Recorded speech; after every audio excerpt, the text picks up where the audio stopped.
আপনারা ঘটনাটা এতক্ষণ নিশ্চয়ই দেখে ফেলেছেন। বারুইপুর মাদারহাট স্কুলের হিন্দু ছেলে জয়শ্রীরাম বলাতে লুঙ্গি বাহিনীর 4টে ছেলে কিভাবে মারধর করেছে দেখেছেন নিশ্চয়ই।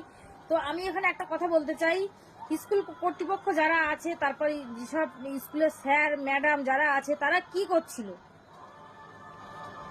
হিন্দু ছেলেরা শুধুমাত্র জয়শ্রীরাম বলেছে বলে লুঙ্গি বাহিনীর ছেলেরা ধরে মারবে? এটা কি কোন আইনে লেখা আছে শুনি? যার ধর্ম তার কাছে, সে বলতেই পারে। আর স্কুলের স্যার ম্যাডামরা কি নাকে সর্ষের তেল দিয়ে ঘুমাচ্ছিল? এই লুঙ্গি বাহিনীর এইসব ছেলেদের না, এগুলো মানে এদের এইসবই কাজ। ছোট থেকে এদেরকে এইসব শিক্ষাই দেয়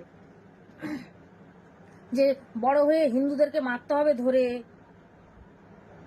হিন্দু হিন্দু মানেই ওদের কাছে খারাপ, এটাই ওদেরকে শেখানো হয়। ওদেরকে স্কুলে, এরা যখন স্কুলে যায় না, এদের সব ব্যাগগুলো চেকিং করা দরকার। এদের ব্যাগের মধ্যে না বই খাতাপত্র থাকে না, অন্য কিছু থাকে।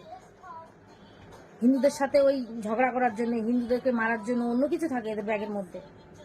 আমাদের হিন্দুদের যেসব স্কুল ছাত্রছাত্রীরা যায়, তাদের ব্যাগের মধ্যে অন্য কিছু থাকে, মানে বই থাকে, বই খাতা পেন এইসব থাকে, এদের অন্য কিছু থাকে। এদেরকে সব চেকিং করা দরকার এদেরকে। আর কিরকম স্কুল, মানে স্কুলে যেসব স্যার টিচাররা কেমন, সেটাই তো আমি বুঝতে পারছি না। যে স্কুলে সামান্য জয়শ্রীরাম বলেছে তার জন্য, মানে এটাই এর কাছে অপরাধ, মানে এই ছেলেটার অপরাধ হলো এটাই যে জয়শ্রীরাম কেন বললো। সেটা আবার সোশ্যাল মিডিয়া, ছেলেটাকে, হিন্দু ছেলেটাকে ধরে মারছে, আবার সোশ্যাল মিডিয়া ছাড়ছে। তাহলে আপনারা একটাবার ভাবুন যে বিজেপি যদি ক্ষমতায় না আসতো, এরা আরো কিরকম ভাবে মাথায় উঠতো, আরো কি না কি করে বেড়াতো।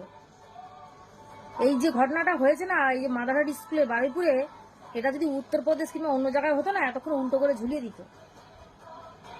ভিডিওটা আপনারা শেয়ার করুন, যাতে এই যে মাদারহাট স্কুলে যে ঘটনাটা ঘটেছে, এই যে লুঙ্গি বাহিনীর যে 4টে ছেলে যেভাবে হিন্দু ছেলেটার উপরে যেগুলো করেছে, যেভাবে মারধর করেছে, এদের যেন অ্যারেস্ট করে।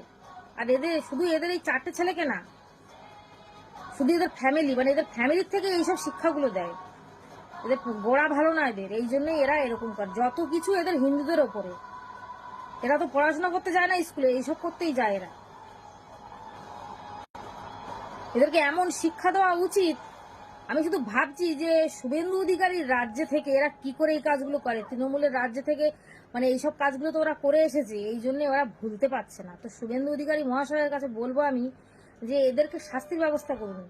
শুধু এই 4টে যে ছেলে যে মেরেছে, শুধু এই 4টে ছেলে না, এদের ফ্যামিলি সমেত ধরুন এদেরকে, যে এরা এত বড় সাহস পায় কি করে, স্কুলে পড়াশোনা করতে যায় না, এইসব কাজ করতে যায় এরা।